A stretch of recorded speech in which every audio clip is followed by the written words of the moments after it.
Time to rip that band-aid off and talk about this film. I'll give you my thoughts and reactions to the new film Black Panther Wakanda Forever right after the jump.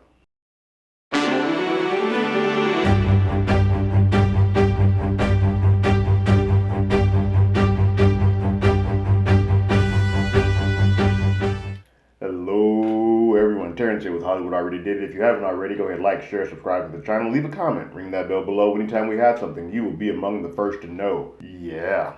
This movie is a lot. I cannot express to you. If you have not been a part of this channel, you've not been a part of me, don't know who I am. Black Panther, you can see here, means and meant a lot to me. Specifically, the character of T'Challa as a black man, having a black character like that on screen was very impactful and very powerful and just meant so much to me. I saw that first Black Panther in theaters like 4 times, and I watched it for a while there. That and Infinity War were like my comfort films that I would have in the background doing while I'm doing other things. So that's the level of love that I have for that film, and the level of love that I had for Mr. Chadwick Boseman. So I went into this movie with a heavy heart, and I know we've had factions on both sides saying recast, don't recast. But Ryan Coogler has chosen for his film to not recast. So I'm going to give you my thoughts, non-spoilers. If you're looking for spoilers, I'm going to do a podcast later with my co-host Blake for the Hollywood Already Did It podcast that I'll kind of get under the hood and the spoilers of it. But for this, you don't have to worry. It's going to all be non-spoilers. I'm going to give a little bit of a leeway on this film before I start talking about the good and the bad. I think there is a huge weight that had to be on Ryan Coogler's shoulders to have had a script done and had a script done with Chadwick. And the script was basically post blip, talking about the pains of losing 5 years of your life. And I think some of the stuff that's in this film was a part of that. Namora was always going to be a person that was a part of that script. So to toss that script due to tragedy and then have to rewrite another script, kudos to you because you've still managed to make a satisfyingly emotional, impactful film. That has warts. It is not all perfect. The good. If you are a woman, if you are a little girl, man, there is a lot of just amazing stuff to look for up to. Like, it is stunning to see all these beautiful black women just out here doing what it is they do, and you have a lot of different type of characters to sort of latch onto. You got Riri, the scientist. You got Shuri, also a scientist, but a bad ad. Like, she's coming into her own. You got Okoye. You got Nakia. You got Ramonda. Like, it is black women central, and man, it is just amazing to see. It is well written, it is well done. It is probably the most emotionally impactful MCU film that I think you're ever going to get. You're never going to have anything that feels like this again.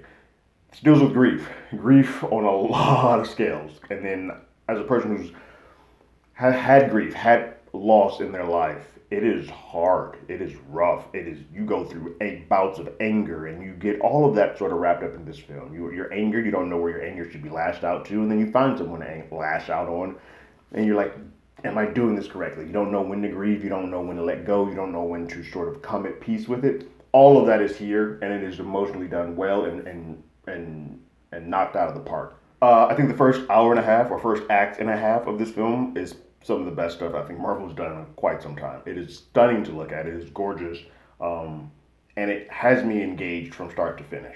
I think they do a really good job of sort of bridging the gap between T'Challa and slash Chadwick. 'Cause that's, the lines are blurred in this movie, and I'll talk about that in a bit. But the lines are blurred a bit.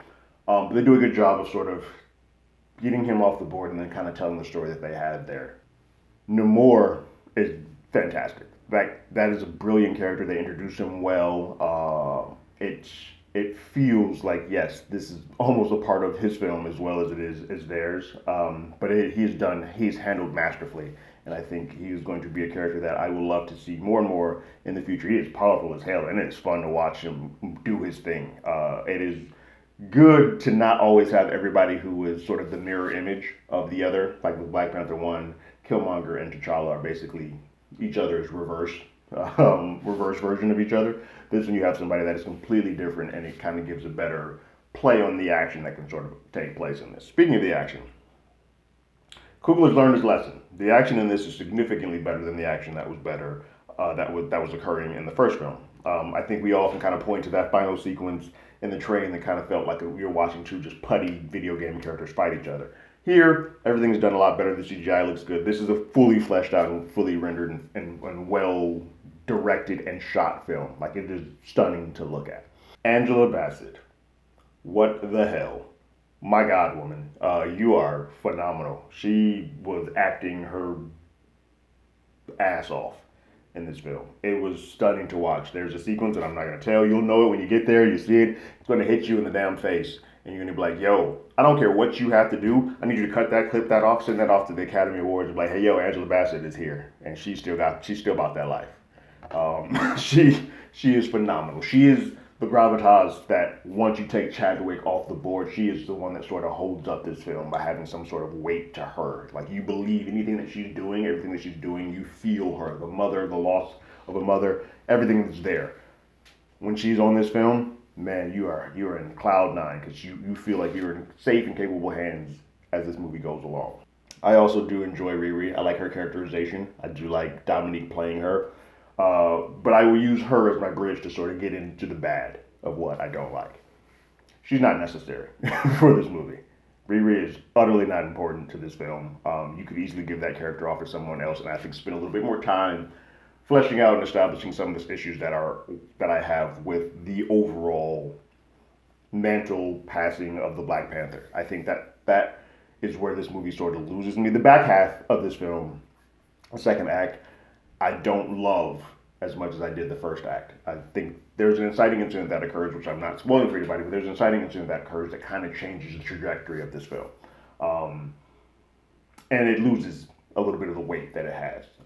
This movie, unfortunately, is a bit unfocused, and there's a lot of characters here that don't need to be here, and we can kind of more so focus on just the Wakandans. While it is called Wakanda Forever, we spend a good 25 to 30 minutes in Namor City. And establishing that character. And some of that, I believe, is from the previous script. We were always going to talk about Namor. But now when we start adding in grief and what actually happened in real life with and merging that in with this script, we still have to spend that time there with Namor because he's always going to be there for whatever they're doing in the future. I feel like this movie kind of, not to the same extent, but sort of suffers from some of the things that Iron Man 2 did, where we're explaining too many things. We're going to put Riri on the board. We're going to put Namor on the board. We got to explain why Val and Ross are here. Like, all of those things are side characters or side pieces to the story that, outside of Namor, because he's important for the main story, you could rewrite and put those pieces that they have to someone else that's a part of Wakanda and kind of tell the exact same story. So it feels a bit unfocused. I think there's a hot potato game played with who's the lead of this movie. And when it all comes down to it, this movie doesn't have a lead, and that's sort of where the biggest problem I have with this movie. You have a hot potato, like, nope, you're the person I'm focusing with. Nope, you're the person the story's coming through. Nope, you are the person the story is coming through. And depending on how you feel about about the actor or actress where the ball ends up, where it finishes off, will kind of make you feel one way or another about this film. However you feel about where that hot potato ends, like, yep, your turn. Wherever that ends with this film, it's going to kind of dictate how you feel about this movie. And for me, it didn't quite work. I don't think where we end up, that character or that actor or actress has the same gravitas as some of the stuff some of the characters and some of the stuff that occurred before it. And so when I all think about it all, while I love the emotional weight, while it's very impactful, this handles grief masterfully. The movie overall feels like a placeholder. Because at the end of the day, when it's all said and done, you leave that theater and you're kind of like, well, wait, where do we go from here? Like, what is Wakanda? What is the Black Panther post this? And that's kind of the driving issue that I have. The movie is long. It's 2 hours and 41 minutes. It is long, and you feel it. There's never a point where I look at my watch to be like, hey, how much time is it? I feel like that, unfortunately, makes the time feel longer if you do that. But I was close. I was reaching for it. There are pieces of this where I'm like, I don't need to be here. And some things that feel repetitive can kind of like, all right, we already got this point. I don't need you to tell me again. We don't need to do this again. Also, on the flip side of what I said earlier, how the little girls have something so masterfully to look up to. Little boys, yeah, you can sit this one out, unfortunately. There's really nothing that you can attach yourself to as a young boy. And that is a bit of an issue for me as being a black male. There is nothing really to like, oh, yes, you have powerful women. You have Ramona looking great, but you don't have anything where you can identify anymore with yourself. You're like, cool, you got that in the last film. You don't get that here. That doesn't quite sit right with me, but that is what you have. And I know, yes, M'Baku was there, but he is more, for the most part of this film, the joke. He's more sort of the comedy relief of this film, as he is a strong black superhero.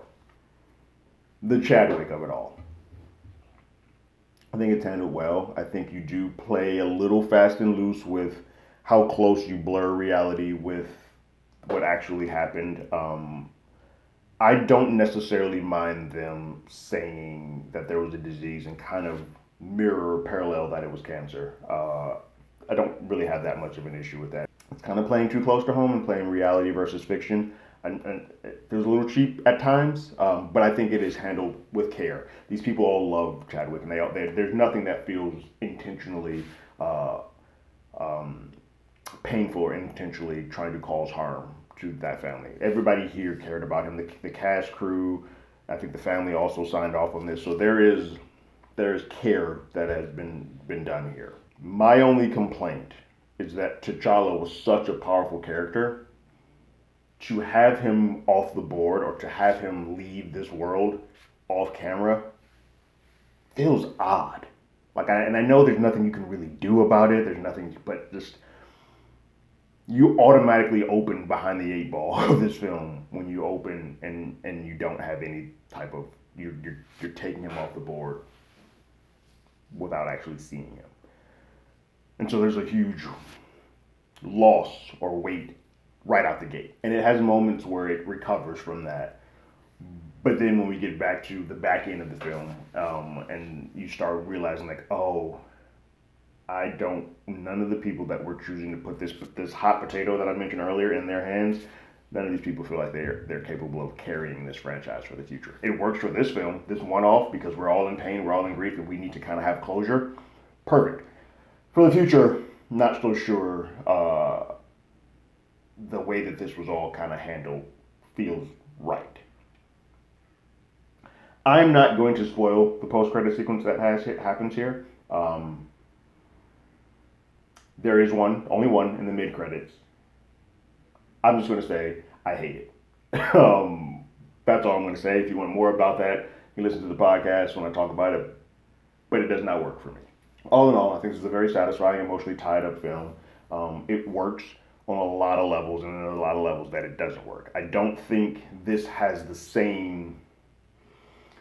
As soon as I left Black Panther 1, I wanted to immediately get back on that ride and watch it again. For this one, some of it's because of the length, some of it because it's bloated, some of it because I don't kind of connect to all the places that we finish off with in this. There are some great moments that happen in this movie, but as an overall, there's some pieces that I don't like.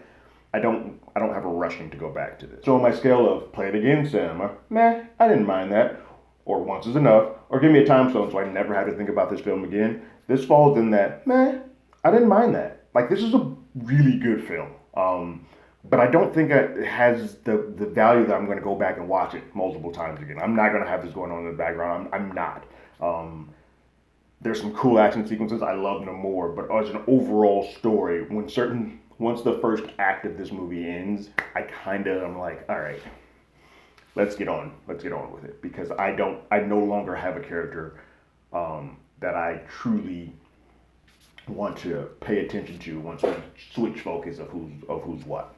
And most of that's because once the first act ends, I no longer have a focus that matters to me or that is strong enough to me to carry the weight of what this film is trying to do. Have you seen it? What are your thoughts? What did you guys think about this film? Go ahead and leave your thoughts and comments in the comments below. If you haven't already, you can follow us on Twitter at HollywoodADI. You can hit us up on email at HollywoodAlreadyDidIt@gmail.com. We also have a podcast with the same name that's on Google Podcasts, Spotify, Apple Podcasts, anywhere that plays podcasts. We will be doing a spoiler version of how I feel about Wakanda Forever there. You'll see that probably either Sunday or Monday. But like always, I got my ticket. You got yours.